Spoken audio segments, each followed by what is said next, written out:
Bonjour et bienvenue à notre condensé financier quotidien du vendredi. Voici ce qui fait la une sur les marchés aujourd'hui.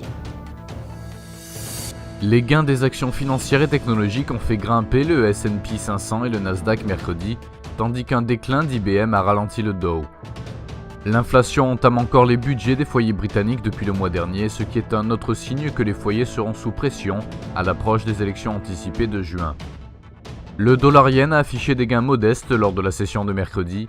Dans les échanges nord-américains, le dollar s'échange à 109 yens. Pas d'événement majeur prévu pour les États-Unis. La paire euro-dollar montre un biais légèrement baissier, tandis que l'indice du sentiment spéculatif se rapproche encore une fois de la zone de survente. La paire livre-dollar fluctue dans un range latéral et serré depuis ce matin, se stabilise au-dessus de la barre des 1,2800 et montre un biais légèrement haussier. La paire dollar australien dollar US pousse négativement contre le support clé à 0,7519, mais elle reprend ses fluctuations autour de cette barre en attendant de retrouver son biais haussier. La paire dollar-yen a repris son déclin après sa hausse temporaire des dernières sessions pour se stabiliser au niveau du support du biseau baissier.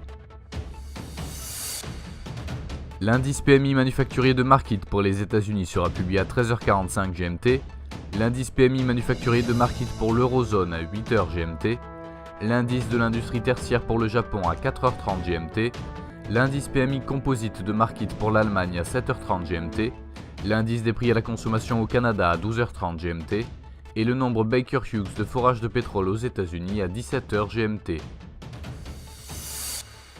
Nous espérons que vous avez apprécié nos perspectives marché de ce vendredi. Nous vous souhaitons de la part de toute l'équipe une journée productive sur les marchés.